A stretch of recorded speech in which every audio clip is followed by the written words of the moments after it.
व्याख्यामुद्रां करसरसिजैः पुस्तकं शङ्खचक्रे विप्रद्भिन्नस्फटिकरुचिरे पुण्डरीके निषण्णः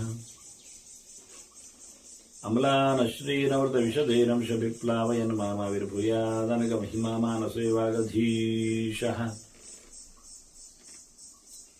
नमस्ते प्राणेश प्रणतविभवायावनिमगाः नमः स्वामिन् रामप्रियतमनमन् गुरुगुण नमस्तुभ्यं भीमप्रबलतमकृष्णेष्ट भगवन् नमः श्रीमन्मध्वप्रदिश सुदर्शन्नो जय जय श्रीगुरुभ्यो नमः नारायणं सुरगुरुं जगदेकनाथं भक्तप्रियं सकललोकनमस्कृतं च त्रैगुण्यवर्जितमजं विभुमाद्यमीशं वन्दे भवग्रहम् अमरासुरसिद्धवन्द्यं नारायणं नमस्कृत्य नरं चैव नरोत्तमं देवीं सरस्वतीं व्यासं ततो जयमुदीरये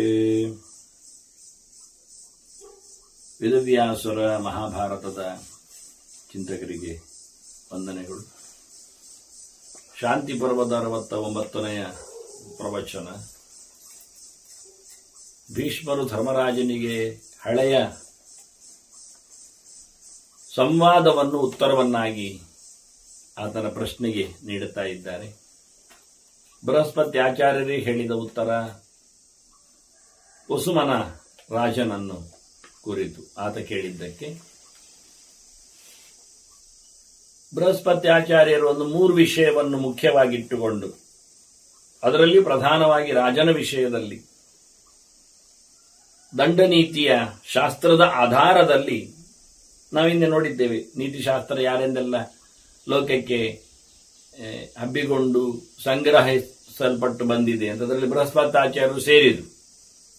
ಹಾಗಾಗಿ ಬೃಹಸ್ಪತಿಯು ಮುಖ್ಯವಾಗಿ ದಂಡನೀತಿ ಸಮಾಶ್ರಿತ್ಯ ಸ್ವಶಂಸಾಸ್ಮೈ, ದಂಡನೀತಿಯ ಆಧಾರದಲ್ಲಿ, ಶಾಸ್ತ್ರ ಆಧಾರದಲ್ಲಿ ಆ ರಾಜನಿಗೆ ಬೃಹಸ್ಪತಿ ಆಚಾರ್ಯರು ಹೇಳಿದರು ಶಶಂಸಾಸ್ಮೈ ಬೃಹಸ್ಪತಿ ಅಂತ ಭೀಷ್ಮರು ಹೇಳುತ್ತಾರೆ. ಯಾವ ಸಂಗತಿಯನ್ನು ಫೋಕಸ್ ಮಾಡಿ ಅಂದರೆ ರಾಜ ಸತ್ಕಾರಂ ಅವ್ಯಗ್ರಹ ರಾಜ್ಯಸ್ಯ ಚ ವಿವರ್ಧನ, ರಾಜ್ಯದ ಅಭಿವೃದ್ಧಿ, ರಾಜನ ಮನ್ನಣೆ, ಇದೆರಡು ಅಂಶದಲ್ಲಿ. ಒಂದೊಮ್ಮೆ ರಾಜ ಪಾಲನೆಯ ನೆಲೆಯಲ್ಲಿ ನಿಲ್ಲದಿದ್ದರೆ ಏನು ಎನ್ನುವುದರ ವಿಷಯದಲ್ಲಿ ಒಂದು ವಿಸ್ತಾರವಾದಂತಹ ಒಂದು ಚಿಂತನೆ, ಮಾತುಗಳ ಸಾಮ್ರಾಜ್ಯವನ್ನು ಭೀಷ್ಮರು ಹೇಳುತ್ತಾರೆ. ರಾಜಮೂಲಃ ಮಹಾಪ್ರಾಜ್ಞ ಧರ್ಮಃ ಲೋಕಸ್ಯ ಲಕ್ಷ್ಯತೆ. ಮುಖ್ಯವಾಗಿ ಧರ್ಮ ನೆಲೆಗೊಳ್ಳುವುದು ಎಲ್ಲಿ ಕೇಳಿದರೆ ರಾಜಮೂಲವಾಗಿ. ರಾಜನಿದ್ದರೆ ಧರ್ಮ ನಡೀತದೆ. ಎಲ್ಲಾ ಧರ್ಮಗಳಿಗೂ ಅಭಿವೃದ್ಧಿಗೆ, ಇಂಪ್ಲಿಮೆಂಟ್ಸ್ಗೆ ಅಥವಾ ಅದು ಚಾಲ್ತಿಗೆ ಬರಲಿಕ್ಕೆ ಮುಖ್ಯ ಕಾರಣ ರಾಜ.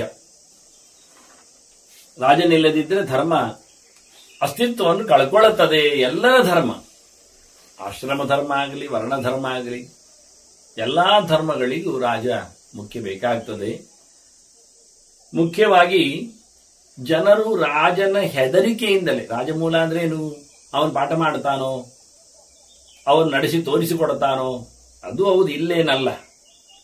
ಆದ್ರೆ ಮುಖ್ಯವಾಗಿ ಏನು ಕೇಳಿದ್ರೆ ರಾಜ ತನ್ನ ದಂಡನೆಯಿಂದಾಗಿ ಧರ್ಮ ತಪ್ಪಿದವರಿಗೆ ಶಿಕ್ಷೆ ಕೊಡುವ ಮೂಲಕ ಧರ್ಮವನ್ನು ಉಳಿಯುವಂತೆ ಮಾಡ್ತಾನೆ ಅಂತ.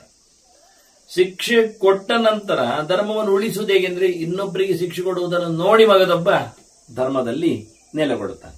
ಆದ್ರಿಂದ ದಂಡನೆಯ ಭಯದಿಂದ, ಆ ದಂಡನೆ ಅದು ರಾಜನಿಂದ ಆಗುವುದರಿಂದ, ಆದ್ರಿಂದ ಪ್ರಜೆಗಳು ಪ್ರಜಾ ರಾಜ ಭಯಾದೇವ ನ ಕಾದಂತಿ ಪರಸ್ಪರ.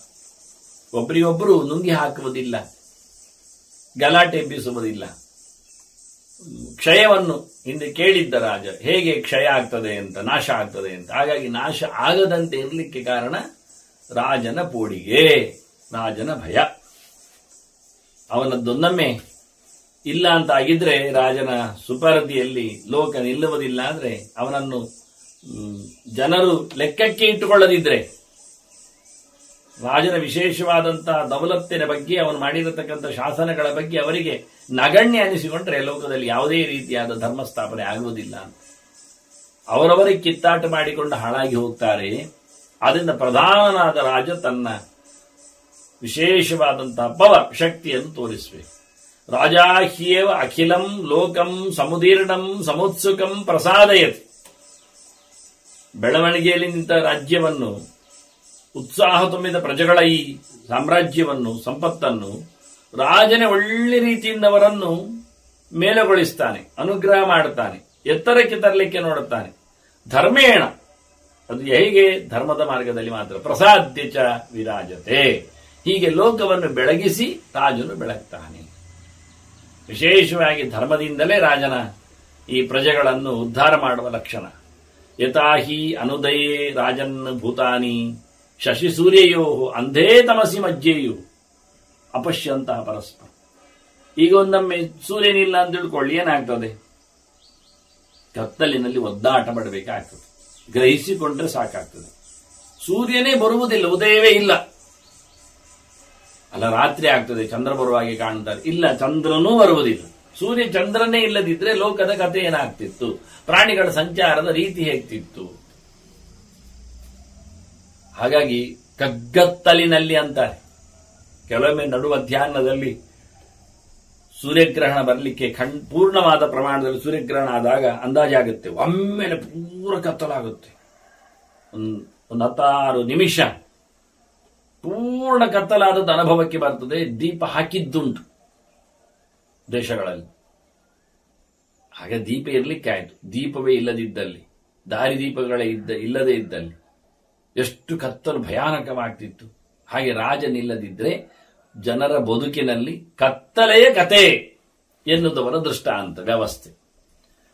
ಯಥಾಹಿ ಅನುದಕೆ ಮತ್ಸ್ಯಾಹ, ಇನ್ನೊಂದು ದೃಷ್ಟಾಂತ ಹೇಳ್ತಾರೆ. ನೀರೇ ಇಲ್ಲದಿದ್ರೆ ಮೀನುಗಳ ಕತೆ ಏನಾಗ್ತದೆ? ಅಲ್ಲ, ನೀರೇ ಇಲ್ಲದಿದ್ರೆ ಮೀನುಗಳೇ ಇರುವುದಿಲ್ಲ ಅಂತ ಹೇಳುವುದು ಅಲ್ಲ. ಮೀನುಗಳು ಇದ್ದವು, ನೀರು ಒಣಗಿತು, ಕೆಳಗೆ ಹಾರಿಯೋಯ್ತು. ಹಾಗೆ ಏಕ ಪ್ರಕಾರದಲ್ಲಿ ಮೀನುಗಳು ಹೇಗೆ ಒದ್ದಾಡ್ತಾವೆ ನೋಡಿ. ಹಾಗೆ ರಾಜನ ಇಲ್ಲದಿದ್ದರೆ ಎಷ್ಟು ಪ್ರಜೆಗಳಿದ್ದರೆ ಏಕ ಪ್ರಕಾರ ಒಂದು ಸರ್ತಿಯಲ್ಲಿ ರಾಜನ ಗೈರು ಹಾಜರಿ ಆಗಿಬಿಟ್ಟರೆ, ಅವನ ಅನಿರೀಕ್ಷಿತವಾಗಿ ಆಕಸ್ಮಿಕವಾದ ಮರಣ ಏರ್ಪಟ್ಟರೆ, ಮುಂದಿನ ಅರಸನ ಕತೆ ಇಲ್ಲ ಆಗಿದ್ದರೆ ಜನರು ಹೀಗೆ ಆಗ್ತಾರೆ. ಅದರಂತೆ ನಿರಾಕ್ರಂದೇ ವಿಹಂಗಮಾಹ, ಇದು ವಿಪರೀತ ದೃಷ್ಟಾಂತದ ಕಥೆಯಲ್ಲಿ. ನಿರಭ್ರವಾದ ಆಕಾಶ, ಏನು ತೊಂದರೆ ಇಲ್ಲ ಆಕಾಶದಲ್ಲಿ. ಹಕ್ಕಿಗಳು ಹೇಗೆ ಸ್ವಚ್ಛಂದವಾಗಿ ತಿರುಗುತ್ತಾರೆ, ಹಾಗೆ ವ್ಯಕ್ತಿಗಳು ಸ್ವಚ್ಛಂದವಾಗಿ ರಾಜನಿಲ್ಲದಿದ್ದರೆ ಓಡಾಡ್ತಾರೆ ಸಿಕ್ಕಾಬಟ್ಟೆ. ವಿಹರೇಹು ಯಥಾಗಾಮಂ, ಇಷ್ಟ ಬಂದಾಗಿ ಅವರು ತಿರುಗ್ಯಾರು. ಒಂದೊಮ್ಮೆ ಯಾರಾದರೂ ವಿಹಿಂಸಂತಹ ಪುನಃ ಪುನಃ ವಿಮಥ್ಯ ಅತಿಕ್ರಮೇರಶ್ಚ ವಿಷಹ್ಯಾಪಿ ಪರಸ್ಪರ, ಎಲ್ಲಿಯಾದರೂ ತೊಂದರೆ ಬಂದುಬಿಟ್ರೆ ಇತರ ಪ್ರಾಣಿಗಳು, ಇತರ ಹಕ್ಕಿಗಳು, ದೊಡ್ಡ ಹಕ್ಕಿಗಳು ಇವುಗಳ ಮೇಲೆ ಆಕ್ರಮಣ ಮಾಡಿದ್ರೆ ಇವುಗಳು ಗುದ್ದಾಡಿಕೊಳ್ತವೆ. ಗುದ್ದಾಡಿಕೊಂಡು ಮತ್ತು ಓಡಾಡ್ತವೆ. ಅದರಲ್ಲಿ ಯಾವುದು ಬಲಿಷ್ಠವಾದವುಗಳು ಅಂತ ಹಕ್ಕಿಗಳನ್ನದು ಮೆಡ್ತದೆ ಮತ್ತೆ ಮುಂದುವರಿತದೆ. ಹೀಗೆ ಪ್ರಜೆಗಳು ಸ್ವಚ್ಛಂದವಾಗಿ ದೇಶದಲ್ಲಿ ತಿರುಗುತ್ತಾರೆ. ಆಗ ಅವರಿಗೆ ಅಡ್ಡಿ ಆತಂಕಗಳು ಯಾರಿಂದಲ ಬಂದ್ರೆ ಅವರನ್ನು ಹಿಮ್ಮೆಟ್ಟಿಸ್ತಾರೆ. ಒಂದವರು ಸತ್ತೋದ್ರ ಪರವಾಗಿಲ್ಲ, ಉಳಿದವರು ಯುದ್ಧ ಮುಂದುವರಿಸ್ತಾರೆ. ಅಂತೂ ಹೋರಾಟ ಆಗ್ತಾ ಇರ್ತದೆ, ಸ್ವೇಚ್ಛೆ ನಡೀತದೆ, ವ್ಯವಸ್ಥೆ ಆಗುವುದಿಲ್ಲ. ಜನಸಾಮಾನ್ಯ ಅದರಿಂದ ಉಪಕಾರ ಆಗುವುದಿಲ್ಲ. ಹೀಗೆ ಬಹಳ ಚೆನ್ನಾಗಿ ಅಭಾವಂ ಅಚಿರೇಣೈವ ಗಚ್ಚೆಯು ನಾತ್ರ ಸಂಶಯ. ಪ್ರಜೆಗಳು ಸ್ವಲ್ಪ ಸಮಯದಲ್ಲೇ ತಮ್ಮದೆಲ್ಲವನ್ನು ಕಳ್ಕೊಂಡು ಇಲ್ಲ ಆಗ್ತಾರೆ. ರಾಜ ಕೇಳಿದ್ದ ನಾಶ ಆಗುವುದು ಹೇಗೆ ಅಂತ, ನಾಶ ಆಗುವುದು ಹೀಗೆ. ದೇಶದಲ್ಲಿ ಧರ್ಮವನ್ನು ದಂಡನೆಯ ನೆಲೆಯಲ್ಲಿ ರಾಜ ನಿಲ್ಲಿಸಿಕೊಳ್ಳದಿದ್ದರೆ ಜನ ಇಷ್ಟ ಬಂದಂತೆ ಪ್ರವರ್ತನೆ ಮಾಡುತ್ತಾ ತಮ್ಮ ಸಂತಾನವನ್ನು ಇಲ್ಲ ಮಾಡಿಕೊಳ್ಳುತ್ತಾರೆ, ಪ್ರಕೃತಿಯನ್ನೇ ಲೂಟಿ ಮಾಡುತ್ತಾರೆ. ಏನು ಇಲ್ಲ ಆಗತ್ತೆ, ಹಾಳಾಗಿ ಹೋಗ್ತದೆ, ಅಭಾವವನ್ನು ಕಾಣಬೇಕಾಗ್ತದೆ ಅಂತ. ಏವಮೇವ ವಿನಾ ರಾಜ್ಞ ವಿನಶ್ಯೇಯು ಇಮಾಹ ಪ್ರಜಾ. ಹೀಗೆ ರಾಜರಿಲ್ಲದಿದ್ದರೆ ಇದೇ ರೀತಿಯಲ್ಲಿ ಪ್ರಜೆಗಳ ನಾಶವನ್ನು ನಾವು ನೋಡ್ಲಿಕ್ಕಾಗ್ತದೆ. ಅವರಿಗೂ ಕತ್ತಲೆ ಆಗ್ತದೆ. ಅಂದೇ ತಮಸಿ ಮಜ್ಜೇಯು ಅಗೋಪಾಹ ಪಶುವಯತ್. ನಮಗೆ ಕತ್ತಲಲ್ಲಿ ಏನಾಗ್ತದೆ ಅಂತ ಹೇಳುವುದಕ್ಕಿಂತಲೂ ಅನಾಥ ಪ್ರಜ್ಞೆ ಬಂದಾಗ ಏನಾಗ್ತದೆ ಎನ್ನುವುದು ಬೇಕಾಗ್ತದೆ.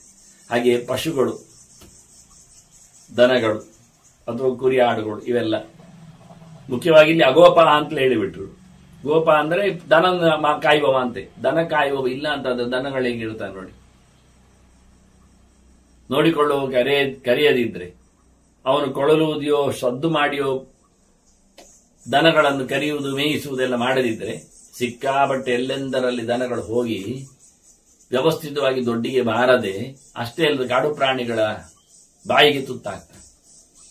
ಇವ ಶಿಲ್ಲೆ ಹೊಡೆದೋ ಸದ್ದು ಮಾಡಿಯೋ ಹೆಸರು ಕರೆದೋ ದನಗಳನ್ನು ಒತ್ತಟ್ಟಿಗೆ ತರುತ್ತಾನೆ. ಮೇಲಿಗೆ ಹೋಗುವಾಗ ಎಲ್ಲೆಲ್ಲೋ ಹೋಗ್ತವೆ. ಇವ ಇದ್ದರೆ ಜಾಗ್ರತೆಯಲ್ಲಿ ಮೇಯ್ತಾರೆ. ಇಲ್ಲ ಅಂದ್ರೆ ಪಶುಗಳು ಅಂತ ಅದಕ್ಕೆ ಹೇಳು, ಸ್ವಬುದ್ಧಿಗಳು ಹೆಚ್ಚು ಉಪಯೋಗಕ್ಕೆ ಬರುವುದಿಲ್ಲ. ತಮ್ಮ ತಮ್ಮ ಹಾನಿಯನ್ನು ಸಹ ಅವುಗಳು ಪೂರ್ಣವಾಗಿ ಗ್ರಹಿಸುವುದಿಲ್ಲ. ಕಂದಗಕ್ಕೆ ಬಿದ್ದು ಸಾಯ್ತಾವೆ, ಕೆಲವೊಮ್ಮೆ ಹತ್ತಿಲಿಕ್ಕೆ ಹೋಗಿ ಗೊತ್ತಾಗದೆ ಜಾರುತ್ತಾವೆ, ನೀರು ಕುಡಿಲಿಕ್ಕೆ ಹೋಗಿ ಮೊಸಳೆಗಳ ಬಾಯಿಗೆ ಬೀಳುತ್ತಾವೆ, ಅರಣ್ಯದೊಳಗೆ ಹೊಕ್ಕು ಹುಲಿಗಳ ಆಕ್ರಮಣ ಮಾಡುವಂತೆ ಆಗ್ತವೆ. ಹೀಗೆ ಮೇಯ್ತಾ ತಡವಾಗ್ತವೆ, ಕತ್ತಲಾದ ನಂತರ ಬರದೆ ನಿಲ್ತಾವೆ ಕೆಲವೊಮ್ಮೆ. ಹೀಗಾಗಿ ಅವಕ್ಕೆಲ್ಲ ಒಬ್ಬ ನಿಗ್ರಹ ಮಾಡಲಿಕ್ಕೆ, ನೋಡಿಕೊಳ್ಳಿಕ್ಕೆ, ಮತ್ತೆ ಅವುಗಳು ಹಾಯ್ದುಕೊಳ್ತವೆ, ಒಂದಕ್ಕೊಂದು ಗಾಯ ಮಾಡಿಕೊಳ್ಳುತ್ತವೆ, ಬಿದ್ದುಕೊಳ್ಳುತ್ತವೆ. ಅದು ಒಬ್ಬ ನೋಡಿಕೊಳ್ಳುವನಿದ್ರೆ ಗಲಾಟೆಯನ್ನು ನಿಲ್ಲಿಸ್ತಾನೆ, ಅವುಗಳನ್ನು ಬೇಗನೆ ಕರ್ಕೊಂಡು ಬರ್ತಾನೆ, ಕಾಡಿನ ಸರಹದ್ದಿಗೆ ಹೋಗದಂತೆ ನೋಡುತ್ತಾನೆ. ನೀರಿಗೆ ಹೋದಾಗ ಕುಡಿಯಲು ನಿಂತಾಗ ಅಲ್ಲಿ ಪ್ರಾಣಿಗಳನ್ನು, ಜಲಜಂತುಗಳನ್ನು ಗಮನಿಸ್ತಾನೆ. ಕಂದಕಗಳಿಗೆಲ್ಲ ಹೋಗದಂತೆ, ಗುಡ್ಡಗಳಿಗೆಲ್ಲ ಹತ್ತದಂತೆ ಜೋರು ಮಾಡುತ್ತಾನೆ, ಬಡಿತಾನೆ. ಹೀಗೆ ದನಗಳನ್ನು ಮೇಯಿಸುವ ನಮ್ಮ ಇಲ್ಲದೇ ಇದ್ರೆ, ಗೊಲ್ಲರಿಲ್ಲದೇ ಇದ್ರೆ ದನಗಳು ಹೇಗೆ ನಾಶ ಹೊಂದುತ್ತಾವೋ ಅದರಂತೆ ರಾಜನಿಲ್ಲದಿದ್ದಾಗ ಪ್ರಜೆಗಳು ದುರಂತಕ್ಕೆ ಭಾಗಿಯಾಗ್ತಾವೆ. ಅವುಗಳವರು ಹೊಡೆದುಕೊಂಡು ಅಲ್ಲದೇ ಇದ್ದರೂ ದುಷ್ಟ ಜನರ ಹತ್ತಿರಕ್ಕೆ ಸೇರಿ ತಮ್ಮನ್ನು ಇಲ್ಲ ಮಾಡಿಕೊಳ್ಳುತ್ತಾರೆ. ಹೀಗಾಗಿ ಮುಖ್ಯವಾಗಿ ರಾಜನು ಬೇಕಾಗ್ತದೆ. ಜನರು ಹೇಗೆ ನಾಥನಿಲ್ಲದಿದ್ದಾಗ, ನೋಡಿಕೊಳ್ಳುವನಿಲ್ಲದಿದ್ದಾಗ ಲೂಟಿ ಮಾಡ್ತಾರೆ ಅಂದರೆ, ಹರೇಯುಹು ಬಲವಂತೋಪಿ ದುರ್ಬಲಾನಾಂ ಪರಿಗ್ರಹಾನ್. ಬಲ ಇದ್ದವರು ಏನ್ ಮಾಡ್ತಾರೆ, ಬಲ ಇಲ್ಲದವರ ಸಂಪತ್ತುಗಳನ್ನೆಲ್ಲ ಲೂಟಿ ಮಾಡುತ್ತಾರೆ. ಅದಕ್ಕೆ ಪರಿಗ್ರಹ ಹೇಳಿದೆ. ಪರಿಗ್ರಹ ಶಬ್ದಕ್ಕೆ ಹೆಂಡತಿ ಅಂತ ಪ್ರಧಾನ ಅರ್ಥ ಇದೆ. ಮತ್ತೆ ಅವನು ಉಪಯೋಗಿಸಿಕೊಳ್ಳುವ, ಅವನು ಸಂಪಾದನೆ ಮಾಡಿದ, ಅವನ ಉಪಯೋಗಕ್ಕೆ ಇರತಕ್ಕ ಎಲ್ಲ ವ್ಯಕ್ತಿಗಳ ಸೊತ್ತುಗಳ, ಸಂಪತ್ತುಗಳ ಎಲ್ಲದರ ಶಬ್ದವನ್ನು ಸಹ ಪರಿಗ್ರಹ ಶಬ್ದದಿಂದ, ಪರಿತಃ ಅಂತ ಹೇಳಿ, ಗೃಹಂತಿ ಅಂತ ಹೇಳಿಕೊಳ್ಳುವ ವ್ಯವದೇಶದಲ್ಲಿ ಸುತ್ತಮುತ್ತಲಿನ ಎಲ್ಲವನಿಗೆ ಸಂಬಂಧಪಟ್ಟ ಪದಾರ್ಥಗಳು ಆಗ್ತವೆ. ಅದರಿಂದ ಮನೆ, ಆಸ್ತಿ, ದುಡ್ಡು, ವ್ಯಕ್ತಿಗಳು, ಆಳುಕಾಳುಗಳು, ಮಕ್ಕಳು ಎಲ್ಲರೂ ಬಂತಾರೆ. ಇವರನ್ನೆಲ್ಲ ಬಲಿಷ್ಠರು ಅಪಹಾರ ಮಾಡುತ್ತಾರೆ. ಅನ್ಯೂಹು ವ್ಯಾಯಚ್ಛಮಾನಾಂಶ್ಚ. ಇನ್ನೇನ್ ಮಾಡ್ತಾರೆ ಕೇಳಿದ್ರೆ, ಅಪಹಾರ ಮಾಡುವುದಷ್ಟೇ ಆದ್ರೂ ಆಯ್ತಲ್ಲ ಹೋಯ್ತಲ್ಲ. ಅಪಹಾರ ಮಾಡುವಾಗ ನಾವೊಂದೊಮ್ಮೆ ಕೊಡದೇ ಇದ್ರೆ, ತಪ್ಪಿಸಿದ್ರೆ ಅವ್ರು ಬಡಿತಾರೆ, ಕೊಲ್ತಾರೆ, ಹೊಡಿತಾರೆ. ಹಪ್ತಾ ವಸೂಲಿ ರೀತಿಯಲ್ಲಿ ಕೊಡಿ ಅಂತಾರೆ, ನಾವು ನಮ್ಮಲ್ಲಿದ್ದ ಎಲ್ಲವನ್ನು ಕೊಡಬೇಕು, ಇಲ್ಲ ಅಂದ್ರೆ ಹೊಡಿತಾರೆ, ಹೊಡೆದು ತಗೊಂಡು ಹೋಗ್ತಾರೆ. ಅನ್ಯೂಹು ಇಲ್ಲಾದ್ರೆ ಹೊಡೆತಾರೆ. ಅದರಿಂದ ರಾಜ ಇದ್ರೆ ಇದೆಲ್ಲ ಆಗ್ತಿರ್ಲಿಲ್ಲ. ರಾಜಾನ ಪಾಲಯೇತ್. ನೋಡಿಕೊಳ್ಳುವ ರಾಜ ಇಲ್ಲದಿದ್ರೆ ದೂರು ಕೊಟ್ಟಾಗಿದ್ದ ಕಳ್ಳರನ್ನು, ದುಷ್ಟರನ್ನು ಸದೆಬಡಿಯತಕ್ಕವರು ಇಲ್ಲ ಅಂತಾಗಿದ್ರೆ ಎಲ್ಲ ಲೋಕದಲ್ಲಿ ಇದೇ ವಾರ್ತೆ, ಯಾವ ಊರಿನಲ್ಲೂ ಇದೇ ರೀತಿಯಾಗಿ. ಒಂದೂರಿನ ನಂತರ ಇನ್ನೊಂದೂರಿನವರು ದೋಚಲಿಕ್ಕೆ ಶುರು ಮಾಡ್ತಾರೆ. ಅವರ ಗ್ಯಾಂಗು ದೊಡ್ಡದಾಗ್ತದೆ. ಕೆಟ್ಟವರದ್ದು ಬಲಿಷ್ಠರ ಗ್ಯಾಂಗ್ ಒಟ್ಟಾಗಿ ಅವರಿಗೆ ಲೂಟಿ ಮಾಡಲಿಕ್ಕೆ ಅಂತವ್ರು ಬೇಕಾಗ್ತದೆ.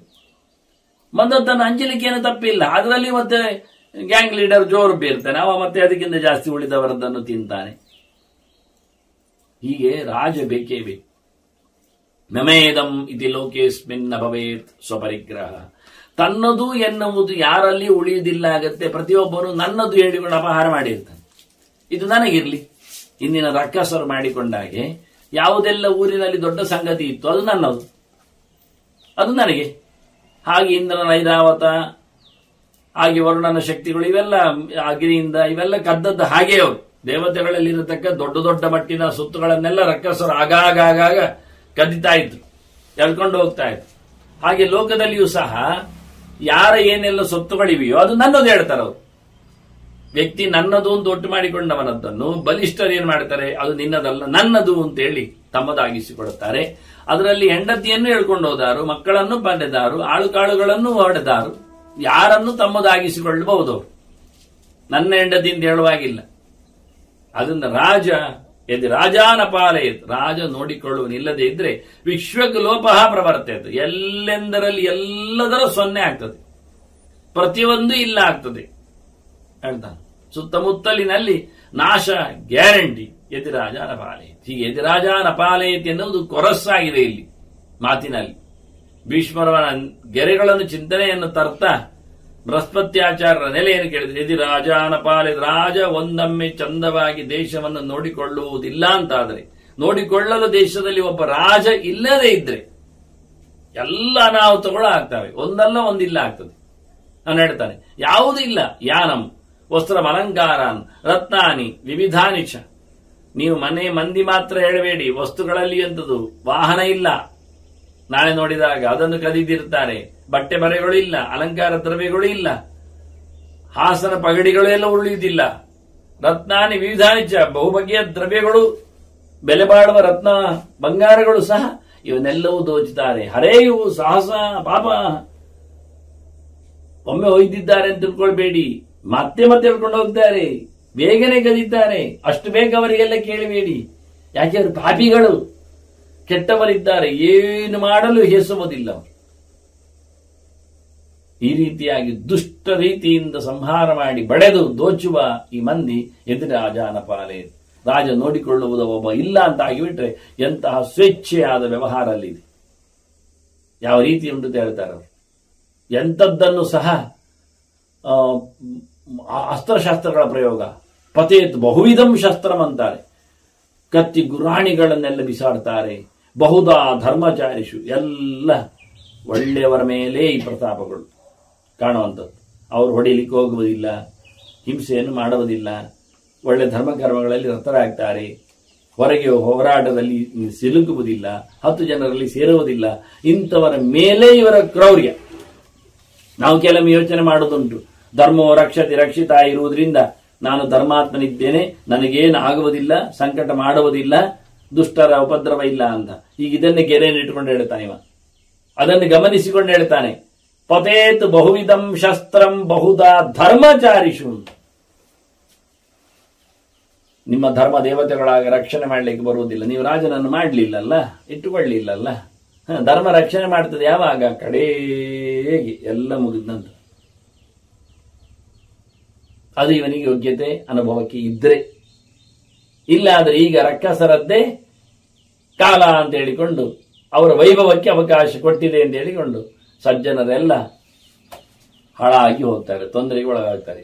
ಇದರಿಂದ ಅಧರ್ಮ ಪ್ರಗೃಹೀತಸ್ಯ. ಧರ್ಮಾತ್ಮನ ಮೇಲೆ ಇಂತಹ ದೌರ್ಜನ್ಯ ಕಾಣಿಸಿಕೊಳ್ಳುವಾಗ, ಅವರಲ್ಲಿ ಧರ್ಮ ಮಾಡಲಿಕ್ಕೆ ಬಿಡದೇ ಇದ್ದಾಗ, ಅವರು ಧರ್ಮ ಮಾಡುವಲ್ಲಿ ಹಿಂಜರಿದಾಗ, ಅವರಿಗೆ ಧರ್ಮ ಮಾಡಲಿಕ್ಕೆ ಬಾರದೇ ಹೋದಾಗ, ಅವರು ಧರ್ಮದ ಮೇಲೆಯೇ ಅವರಿಗೆ ಜುಗುಪ್ಸೆ ಬಂದು ಹೋದಾಗ, ಇದು ಹಂತ ಹಂತದಲ್ಲಿ ಆಗುವ ಹಂತವನ್ನು ನಾನು ಹೇಳಿದ್ದು.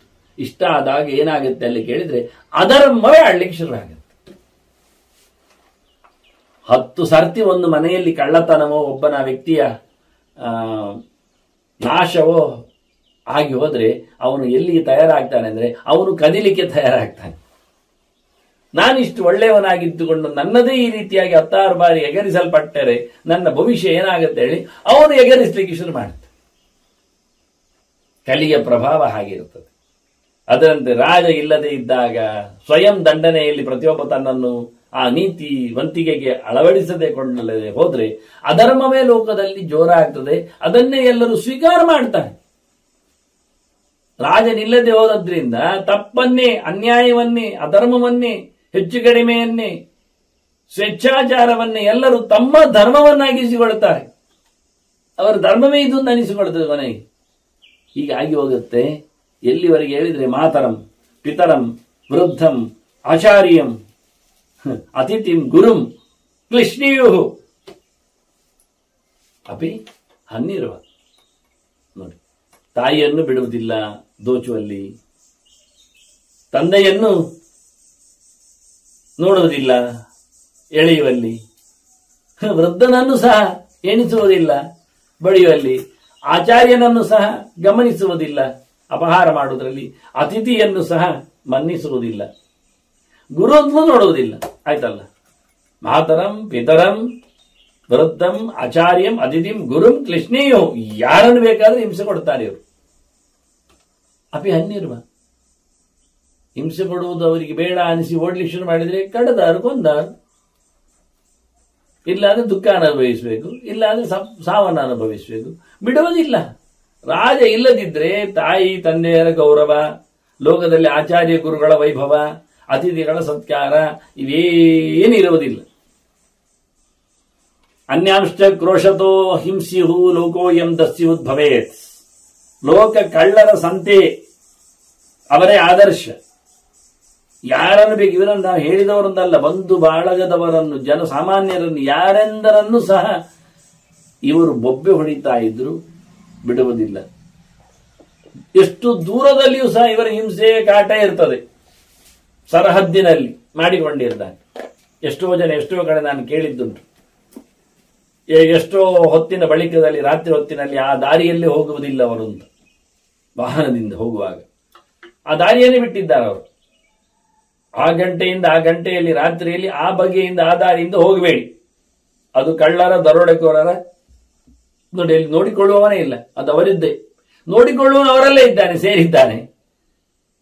ಹಾಗೆ ಒಂದು ಹಗಲಿನಲ್ಲಿ ದಾಟಿ ಆ ದಾರಿಯನ್ನು, ಇಲ್ಲ ಬೇರೆ ದಾರಿ ಬಳಸಿ ಹೋಗಿ ಅಂತ ಇವತ್ತು ಹೇಳುವುದನ್ನು ನಾನು ಕೇಳಿದ್ದೇನೆ ಎಷ್ಟೋ ಕಡೆ.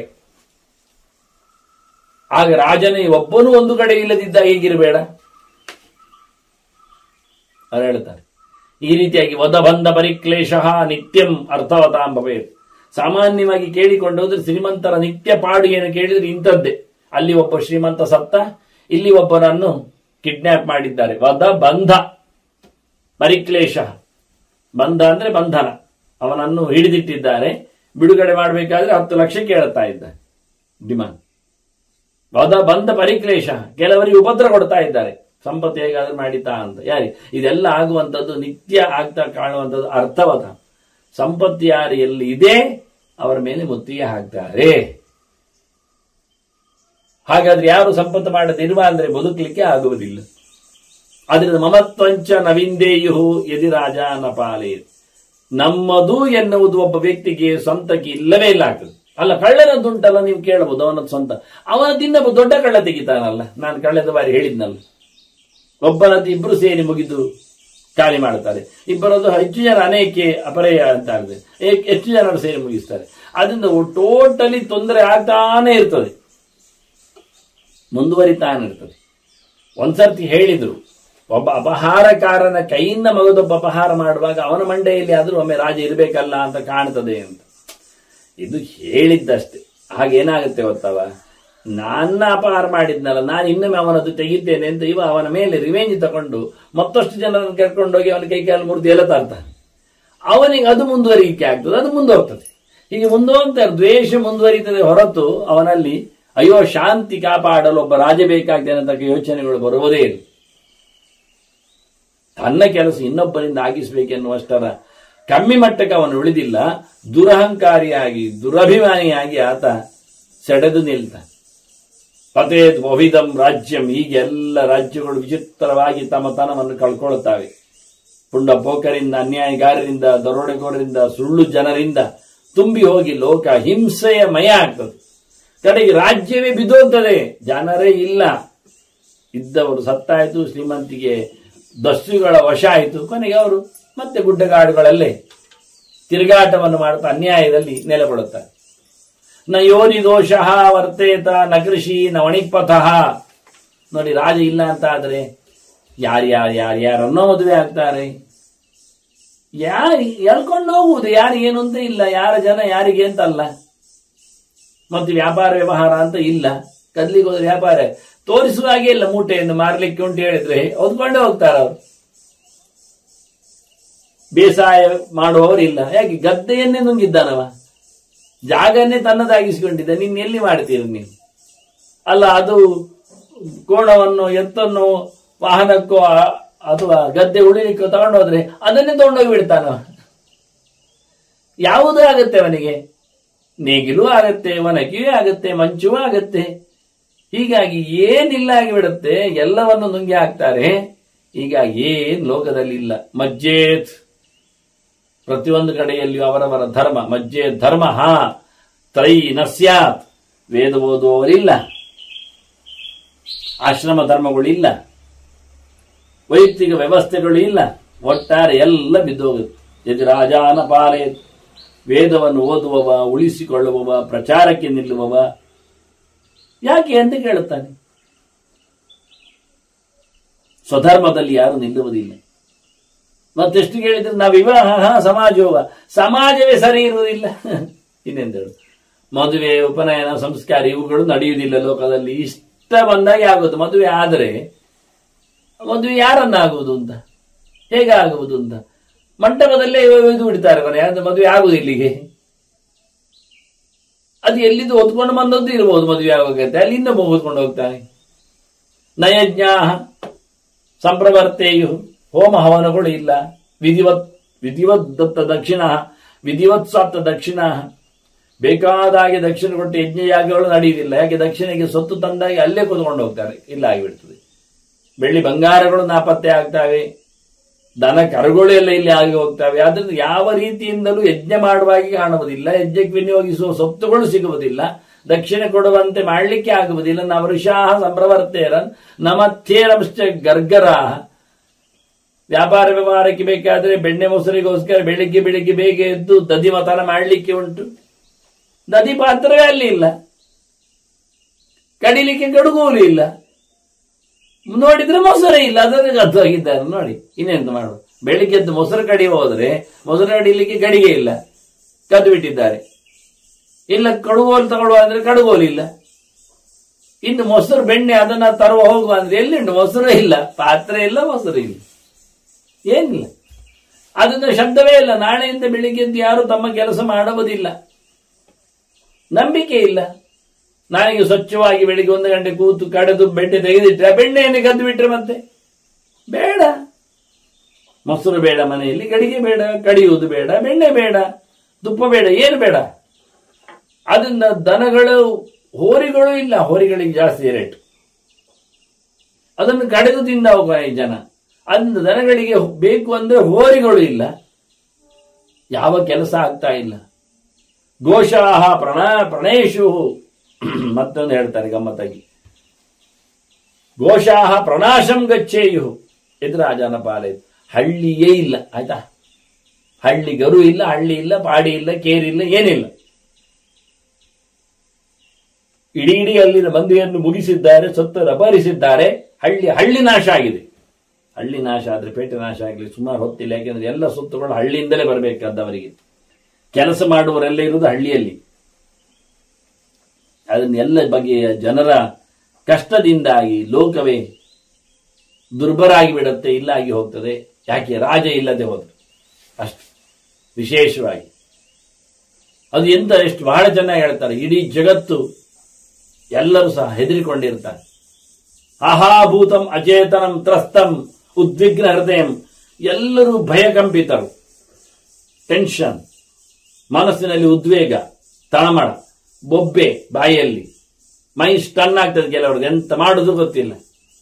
ಇವತ್ತೇನಾಗ್ತದೆ, ನಮ್ಮ ಸೊತ್ತು ಎಲ್ಲಿ ಹೋಗ್ತದೆ, ನಾವು ಎಲ್ಲಿ ಬದುಕಿ ನಿಲ್ಲಬಹುದು, ಯಾವುದು ಗೊತ್ತಿಲ್ಲ.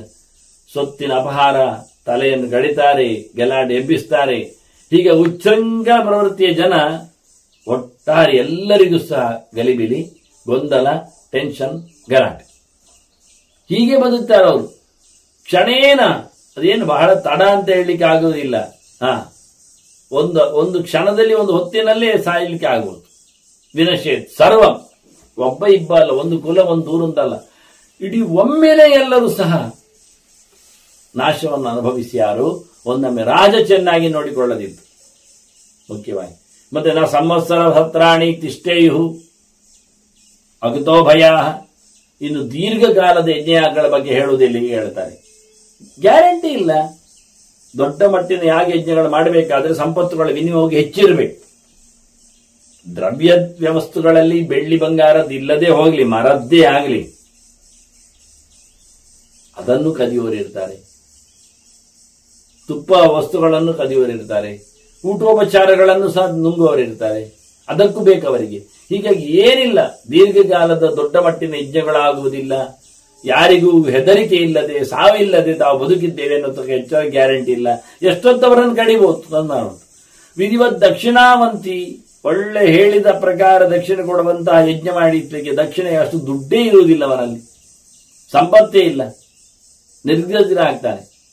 ಬ್ರಾಹ್ಮಣ ಚತುರೋ ವೇದ ನದೀರನ್ನ ತಪಸ್ವಿನ. ಇನ್ನು ಜ್ಞಾನಿಗಳು, ಚಿಂತಕರು, ಓದಲಿಕ್ಕೆ ಬೇಕಾದವರು ಓದುವುದಿಲ್ಲ. 3 ವೇದ ಅಂತೂ ಓದುವುದಿಲ್ಲ. ವೇದಕ್ಕೆ ಸಂಬಂಧಪಟ್ಟಂತೆ ಇರತಕ್ಕಂಥ ಚಿಂತನೆಗಳನ್ನು ಮಾಡುವುದಿಲ್ಲ. ಅದನ್ನು ಆತ್ಮಸಾತ್ ಮಾಡಿಕೊಳ್ಳಲಿಕ್ಕೆ ತಪಸ್ಸು ಅದು ಮಾಡುವುದಿಲ್ಲ. ಕೇಳುವವರಿಲ್ಲಲ್ಲ. ಹಾಗೆ ಯಾವುದೂ ನಡೆಯುವುದಿಲ್ಲ ಲೋಕದಲ್ಲಿ. ವೇದ ಉಳಿಯುವುದಿಲ್ಲ ಆಗತ್ತೆ. ಆಗ ತಪಸ್ಸು ಮಾಡೋದಿಲ್ಲ ಆದ್ರೆ, ಚಿಂತನೆ ಬರಲಿಲ್ಲ ಅಂತ ಆದ್ರೆ, ಅದರ ಪ್ರಕಾರ ಯೋಚನೆಗಳನ್ನು ಮಾಡೋದಿಲ್ಲ ಆದ್ರೆ ಅವನು ಕೊನೆಗೆ ವೇದಗಳನ್ನೇ ಇಲ್ಲ ಮಾಡ್ತಾನೆ. ಲೋಕದಲ್ಲಿ ವಿದ್ಯಾ ಸ್ನಾತ ವ್ರತ ಸ್ನಾತ ಯಾರು ಕೇಳಲಿಕ್ಕಿಲ್ಲ, ನೋಡ್ಲಿಕ್ಕಿಲ್ಲ. ಓದಿಕೊಂಡವರು ಯಾರಿದ್ದಾರೆ, ಡಿಗ್ರಿ ಆದವರು ಯಾರಿದ್ದಾರೆ, ಹೆಚ್ಚು ಕಲಿತವರು ಯಾರಿದ್ದಾರೆ, ಮುಂದಕ್ಕೆ ಇನ್ನೂ ಹೆಚ್ಚಿನ ಸ್ನಾತಕೋತ್ತರ ಸ್ಟಡಿ ಏನಿಲ್ಲ, ಯಾರಿಲ್ಲ. ವಿದ್ಯೆ ಬಲ್ಲವರಿಲ್ಲ, ಅದನ್ನು ಅಧಿಕೃತವಾಗಿ ರೂಢಿಸಿಕೊಂಡವರಿಲ್ಲ. ಹೀಗಾಗಿ ಇಡೀ ಲೋಕದಲ್ಲಿ ಅಧ್ಯಯನದ ಪರಂಪರೆ ಇಲ್ಲ ಆಗುವ ರೀತಿ ಬರುತ್ತೆ. ಇದೆಲ್ಲ ರಾಜ ಕೊಡ್ತಾನೆ ಅವಕಾಶ. ಎದುರಾಜಾನ ಪಾಲಯೇತು ನಭವೇತ್.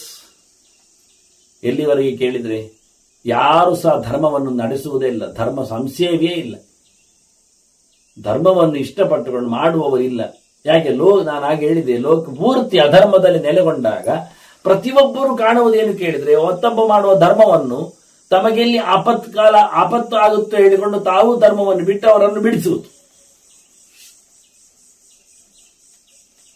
ಹೀಗೆ ಇವನು ಬದುಕು ನೋಡಿ. ಒಬ್ಬ ಶ್ರೀಮಂತ ಇರಲಿ, ಇವತ್ತು ಶ್ರೀಮಂತ, ನಾಳೆ ಒಂದು ದಿನ ಎಲ್ಲ ಕಳ್ಳರ ಸೊತ್ತಾಗಿ ಬಿಡುತ್ತೆ ಅವನತ್ತು. ಎಲ್ಲಿ ಎತ್ಕೊಂಡು ಹೋಗ್ತಾರೆ ಅವನು? ಏನ್ ಮಾಡ್ಬೇಕು ಅವನು? ಹೇಗಿರ್ಬೇಕು ಅವನು? ಯಾವ ಧರ್ಮ ಮಾಡ್ಲಿಕ್ಕೆ ಆಗುತ್ತೆ ಅವನಲ್ಲಿ? ಏನಾಗುವುದಿಲ್ಲ. ಅವನನ್ನು ತಿನ್ನಬೇಕು ಅಂತಾದ್ರೆ ಕದಿಲಿಕ್ಕೆ ಬಿಡ್ತಾರ ಅವರು. ನೀನು ಕದ್ದು ತಿನ್ನು ಅಂತಾರೆ, ನಮಗೊಂಚೂರು ಕೊಟ್ಟು ತಿನ್ನು ಅಂತಾರೆ. ನೋಡಿ, ಒಬ್ಬ ಶ್ರೀಮಂತನಾದವ ನೂರಾರು ಜನರಿಗೆ ಸೊತ್ತು ಆದ ಮೊದಲು ಕದಿಯಲ್ಪಟ್ಟಾಗ ಇವನ ಋಣದಲ್ಲಿ ಅವರೆಲ್ಲ ನುಂಗಿದ್ದು ತಿಂದ್ರು. ಇವ ನಾಳೆ ಅವರ ಕೈದಿ ಆಗಿದ್ದಾನೆ. ಅವನು ತಿನ್ನಬೇಕಾದ್ರೆ ಅವನು ಕದಿಬೇಕು, ಬಲಾತ್ಕಾರದಲ್ಲಿ ಕದಿಬೇಕು, ಕದ್ದವನನ್ನು ಇಟ್ಟುಕೊಂಡವನಿಗೆ ಕೊಟ್ಟು ತಿನ್ನಬೇಕು ಅವನು. ಅದು ನಭವೇ ಧರ್ಮ ಸಂಸೇವಿ ಮೋಹ ವಿಗ್ರಹ ತೋಷಣ. ಗಲಾಟೆ, ಹೀಗೆ ಅಜ್ಞಾನದಿಂದ ವಿಪರೀತದ ಕಥೆಯಿಂದ ಒಬ್ಬರಿಗೊಬ್ಬರು ಕಲಹ ಮಾಡಿಕೊಂಡು ಹೋರಾಟ ಮಾಡಿಕೊಂಡು ಏನು ಇಲ್ಲ ಮಾಡುತ್ತಾನೆ. ಅರ್ಥ ಅದರಲ್ಲಿ ಎಂಥದ್ದು?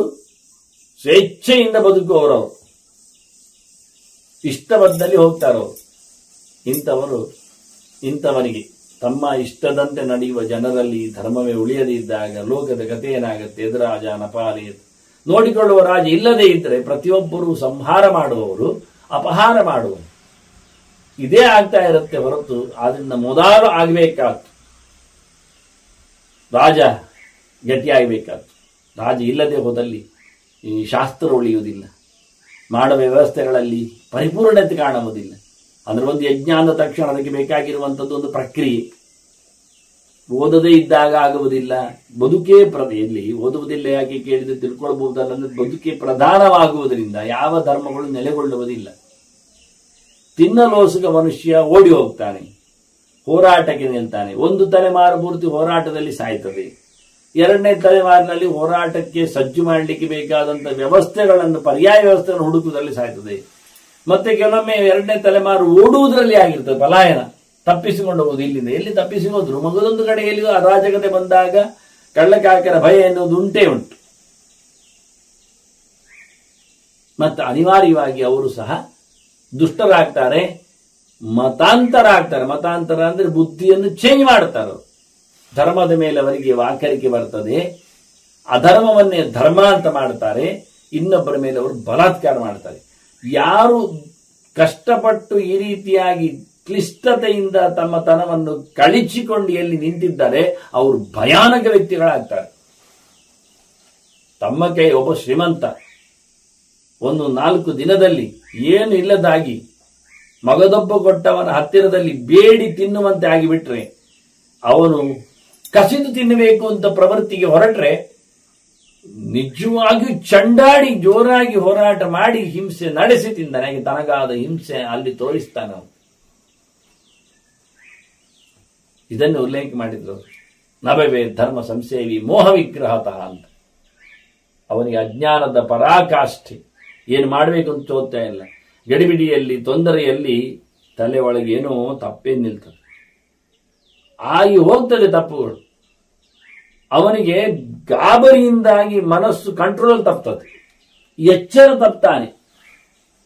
ಹೀಗಾಗಿ ಅಂತ ವ್ಯಕ್ತಿಗಳ ಮೇಲೆ ದೌರ್ಜನ್ಯವನ್ನು ಜಾಸ್ತಿ ಮಾಡ್ತಾರೆ ಜನ.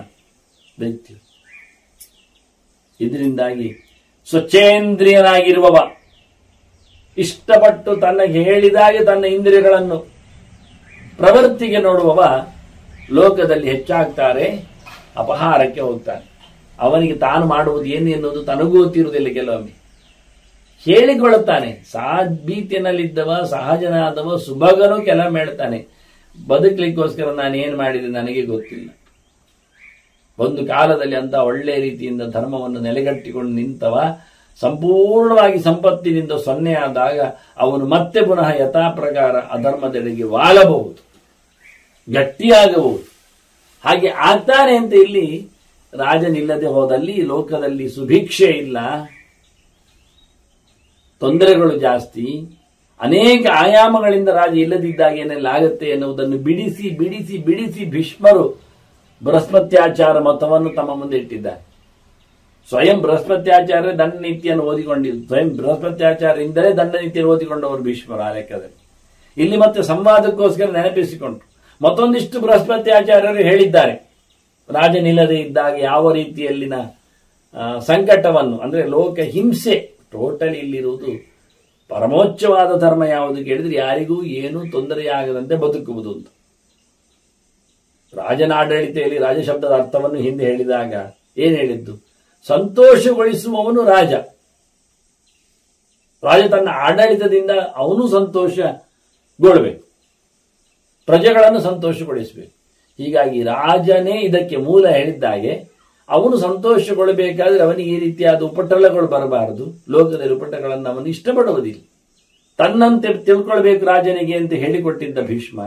ಹೀಗಾಗಿ ಲೋಕದಲ್ಲಿ ಪ್ರಧಾನವಾದಂತಹ ಧರ್ಮದ ಪ್ರಧಾನ ಧ್ಯೇಯ ಹಿಂಸೆ ಆಗದಿರಲಿ ಅಂತ.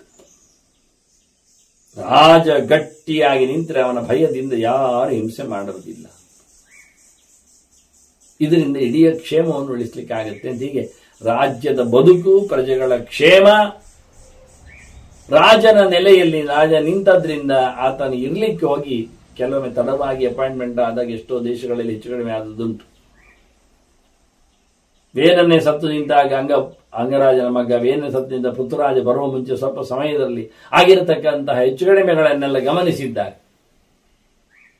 ಹೀಗೆ ಲೋಕದಲ್ಲಿ ಸುಭಿಕ್ಷೆಯಲ್ಲಿ ರಾಜನ ಮೂಲ ಪಾತ್ರ ಇದೆ ಅಂತ ಅದನ್ನು ಗಟ್ಟಿ ಮಾಡಿಕೊಂಡ ಬೃಹಸ್ಪತ್ಯಾಚಾರ ಮತವನ್ನು ಭೀಷ್ಮರು ಇನ್ನೂ ಅನೇಕ ಪ್ರಕರಣಗಳಲ್ಲಿ, ಅನೇಕ ವಿಷಯಗಳಲ್ಲಿ, ಅನೇಕ ವಾಕ್ಯಗಳಲ್ಲಿ ಯದಿರಾಜಾನ ಪಾಲಯೇತ ಎನ್ನುವ ಕೊನೆಯ ತುಂಡು ಗೆರೆಯಲ್ಲಿ ರಾಜವನ್ನೊಮ್ಮೆ ಇಲ್ಲದೆ ಹೋದ್ರೆ ಅಂತ ಹೇಳಿಕೊಳ್ಳುವ ಅನೇಕ ಅಂಶಗಳನ್ನು ಮತ್ತೆ ಚಿಂತನೆಗೆ ತರ್ತಾನೆ. ಮತ್ತೆ ವಂದನೆಗಳು. ಶ್ರೀಕೃಷ್ಣ ಅರ್ಪಣಮಸ್ತು. ನಾರಾಯಣ ನಾರಾಯಣ ನಾರಾಯಣ.